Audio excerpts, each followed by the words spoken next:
আসসালামু আলাইকুম। Skill tech BD থেকে স্বাগতম সবাইকে। আজকে আরেকটি ব্যবহারিক জব ম্যাথ নিয়ে হাজির হলাম। খুবই প্র্যাকটিক্যাল একটি ম্যাথ। অনেক চাকরির পরীক্ষায় প্র্যাকটিক্যাল কেন্দ্রিক এই ধরনের ম্যাথ আসে। আমরা প্রথমে প্রশ্নটা দেখি, প্রশ্নটা দেখে তারপরে ভেঙে ভেঙে এটার সমাধান করব, যাতে কখনোই যেন কোনো পরীক্ষায় ভুল না হয়। একটি 100 কিলোওয়াট ডিজেল জেনারেটর দৈনিক 6 ঘন্টা করে চালানো হয়। এটা গড়ে 6 ঘন্টা চালানো হয়। 30 দিনে কত টন ডিজেল প্রয়োজন? এখানে দেওয়া আছে জেনারেটরের দক্ষতা 30%, আর ডিজেলের calorific value 10,000 kilo calorie per KG. এখন আমরা এটার প্রথমত দৈনিক 6 ঘন্টা চলে, এই দৈনিক 6 ঘন্টা থেকে আমরা একদিনের ডিজেলের পরিমাণ হিসাব করব, তারপর 30 দিনে আমরা হিসাব করব। প্রথম হচ্ছে একদিনের আমরা হিসাব করব, একদিনে কত কেজি ডিজেল লাগে এটা বের করব। দেন 30 দিনে বলছে, 30 দিনে কত লাগবে এটা বের করব। তো বের করার ক্ষেত্রে বেসিকটা হলো কি, প্রথমে আমরা দেখি এখানে জেনারেটরের দক্ষতা আছে, এই দক্ষতা দিয়ে আগাইতে হবে। তো দক্ষতা মানে কি? দক্ষতা সমান সমান আউটপুট ভাগ হচ্ছে ইনপুট। এটা মনে রাখি। যদি পার্সেন্টেজ করি আমরা, তাহলে এখানে 100 দিয়ে গুণ। এটা হলো দক্ষতা। এই দক্ষতাকে ধরেই আমরা দৈনিক কত কেজি ডিজেল লাগে সেটা বের করব। তো প্রথমত জেনারেটরের আউটপুট কি? জেনারেটরটা কত কিলোওয়াট? 100 কিলোওয়াটের জেনারেটর। এটার আউটপুটটা হবে এনার্জি। এনার্জি মানে কি? এনার্জি হচ্ছে জুল। এনার্জি একক হচ্ছে জুল। তো একটা হলো ইলেকট্রিক্যাল এনার্জি, একটা মেকানিক্যাল এনার্জি আছে। তো এখানে আউটপুটটা প্রথমে হচ্ছে ইলেকট্রিক্যাল এনার্জি। তাহলে ইলেকট্রিক্যাল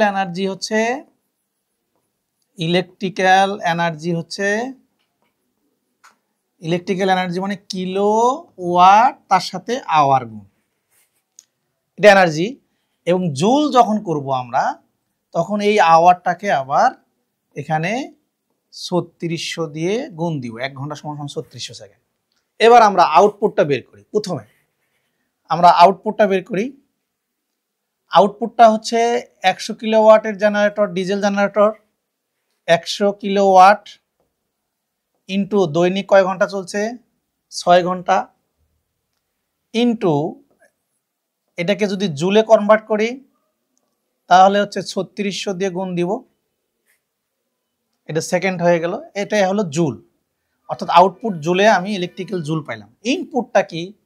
আমরা ডিজেল পোড়াচ্ছি, ডিজেল পুড়ে সেখানে তাপ উৎপন্ন হচ্ছে, অর্থাৎ ডিজেল জেনারেটরের ইনপুটটা হচ্ছে তাপ। এই যে তাপ, এইখানে ক্যালোরিফিক ভ্যালু দেওয়া আছে। ডিজেলের 1 কেজি ডিজেল যদি পুরানো হয়, তাপ উৎপন্ন হয় হচ্ছে 10,000 কিলো ক্যালোরি। এটাকে জুলে কিভাবে কনভার্ট করব? এটাকে জুলে কনভার্ট করার নিয়ম হচ্ছে 1 কিলো ক্যালোরি সমান সমান 4.2 জুল। এটা তাহলে আমাদের ডিজেলের ক্যালোরিফিক ভ্যালু যেহেতু 10,000, তাহলে ইনপুটে আমরা কি করব? ইনপুটে আমরা এই যে ক্যালোরিফিক ভ্যালু আমাদের দেওয়া আছে এত কিলো ক্যালোরি পার joule, kilo calorie per KG. তো এই যে কেজিটা আছে, কেজিটা আমরা ধরে নিলাম যে এম কেজি, একদিনে এম কেজি লাগবে। তাহলে এম ইন্টু 10,000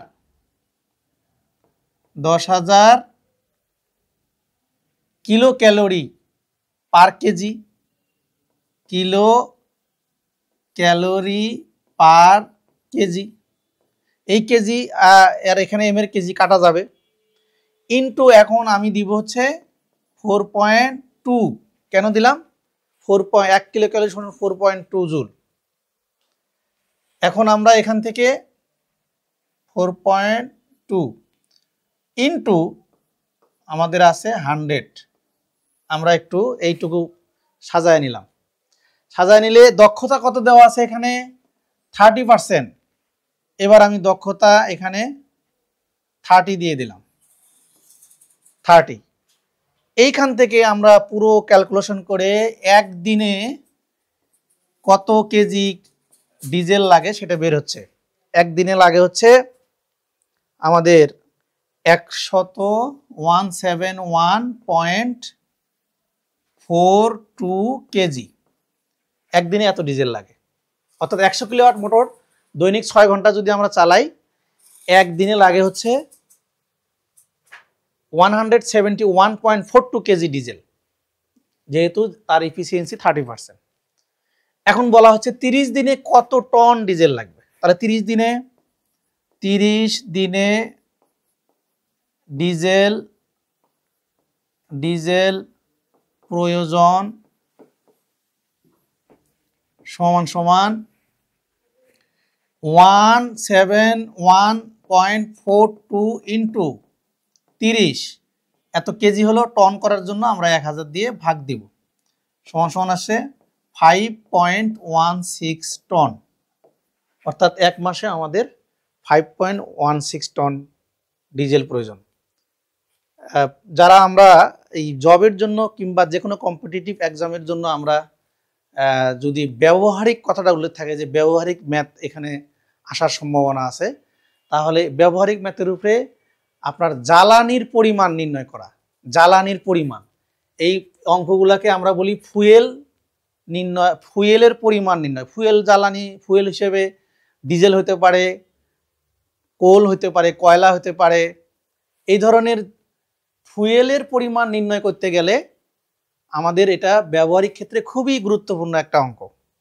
এবং এখানে গ্যাসের ক্যালোরিফিক ভ্যালু থাকে, এই ধরনের জিনিস থাকে।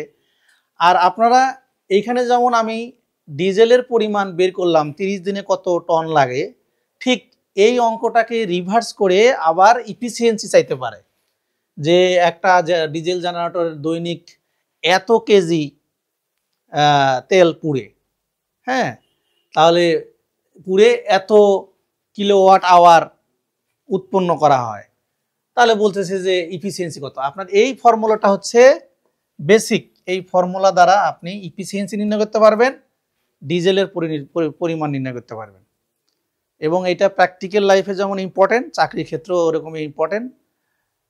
পরবর্তী ভিডিওর জন্য সবাই ইনশাল্লাহ ওয়েট করবেন। আমি আর স্কিল টেক বিডির পক্ষ থেকে নেক্সট টাইম আর একটা ভিডিও নিয়ে আসবো। সবাই ভালো থাকবেন। আসসালামু আলাইকুম।